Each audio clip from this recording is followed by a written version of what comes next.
You lose weight, your face looks sharper, your clothes fit better, the number on the scale goes down, but the belly barely changes. It's the most frustrating part of fat loss, and for a lot of people, it feels personal. You start thinking maybe you're doing something wrong, maybe you're not disciplined enough, maybe your genetics are just bad. But here's the uncomfortable truth, that fat isn't ignoring you, it's responding to you. The fat deep inside your abdomen, the one wrapped around your organs, doesn't behave like normal body fat. It doesn't care how badly you want it gone. It doesn't respond well to punishment, and the harder you fight it, the more likely it is to stay. This fat isn't cosmetic, it's defensive.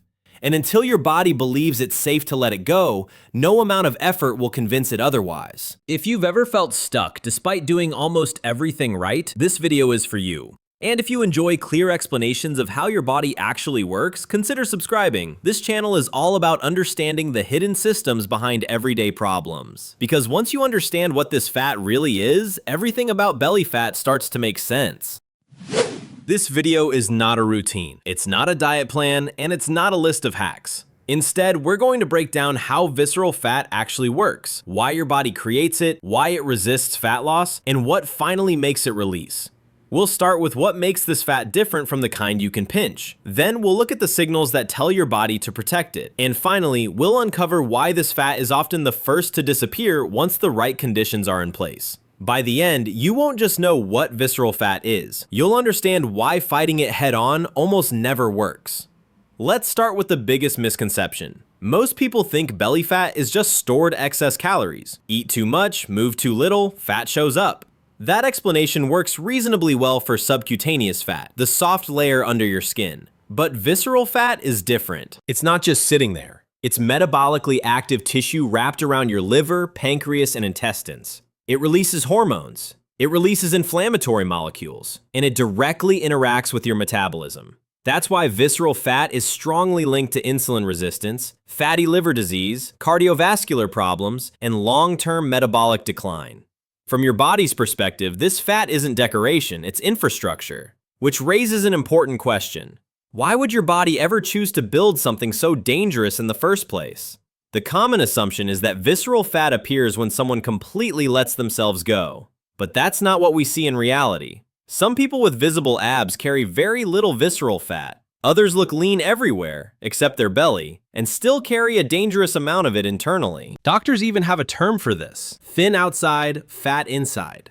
Visceral fat tends to accumulate when energy intake stays high for long periods while the body is under chronic stress.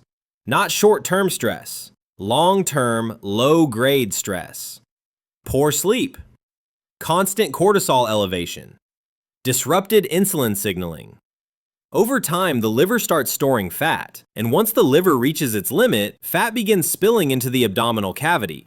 From the body's perspective, this isn't failure, it's adaptation, which explains why getting rid of this fat is not as simple as eating less. A lot of people assume that visceral fat will disappear as soon as they create a calorie deficit, but in practice, that often doesn't happen. The reason is stress. When calorie intake drops sharply, your body doesn't interpret that as progress. It interprets it as uncertainty. Cortisol rises, energy availability feels unstable, and an enzyme called lipoprotein lipase becomes more active in visceral fat tissue. This enzyme's job is simple: store energy when the body feels threatened. So the more aggressively you diet, the more signals you send that energy is scarce. And the fat that's meant to protect vital organs responds by locking itself in. This is why people can diet hard, lose weight everywhere else, and still see the belly refuse to change. And it's also why exercise doesn't always fix the problem either. Exercise is often presented as the ultimate solution for belly fat, but not all exercise sends the same signal. High-intensity training, especially when combined with poor sleep and under-eating, dramatically raises cortisol. From a performance perspective, that's useful. From a fat loss perspective, it's complicated. For someone already under stress, intense training can reinforce the idea that the environment is unstable. The body adapts by conserving energy, not releasing it. In contrast, moderate to vigorous aerobic activity performed consistently sends a different message. It says energy is being used, not threatened. Which brings us to an important shift in perspective. Visceral fat isn't stubborn, it's cautious. And once that caution disappears, this fat behaves very differently from what most people expect. One of the most overlooked factors in visceral fat loss has nothing to do with food or exercise. It's timing. Your body runs on a biological clock. Hormones rise and fall in predictable patterns across the day. One of the most important of these patterns happens in the morning. Shortly after you wake up, cortisol naturally rises. This isn't a bad thing. It's what helps you feel alert and ready to move. But when this signal gets distorted by poor sleep, constant stimulation, stress, or the wrong habits early in the day, cortisol stays elevated far longer than it should. When that happens, visceral fat receives a very specific message. Stay put, we might need you. Once that message is sent, your body tends to remain in storage mode for hours, sometimes the entire day. This is why two people can eat similar meals and exercise similarly, yet see completely different belly fat outcomes. The difference isn't effort, it's signaling. And this brings us to the most counterintuitive truth about visceral fat. Despite its reputation, visceral fat is not the hardest fat to lose. In many cases, it's the first fat the body gives up. Once insulin sensitivity improves and stress hormones settle, visceral fat becomes a preferred energy source. This is why studies repeatedly show something strange. People can lose large amounts of visceral fat without seeing dramatic changes on the scale. Their weight stays the same. Their waist shrinks. Their metabolic markers improve. The scale doesn't move because fat is being replaced by water shifts, glycogen changes, or even small gains in lean tissue. This leads many people to quit too early. They assume nothing is happening. But internally, some of the most important changes are already underway. And this is where food quality starts to matter in a very different way than most people expect. When people hear about foods that reduce visceral fat, they often imagine fat-burning superfoods. That's not what's actually happening. Many of the foods linked to visceral fat reduction don't burn fat directly, they reduce metabolic stress. Color-rich vegetables contain carotenoids, compounds that help neutralize oxidative stress inside cells. Green tea contains polyphenols that influence fat oxidation and inflammation pathways. These foods don't force fat loss. They make fat loss permissible. They tell the body that the internal environment is stable enough to let go of stored energy. That's why cultures that emphasize these foods often show lower visceral fat levels even without aggressive dieting. Again, it's not about attacking fat. It's about removing the reasons your body feels the need to protect it.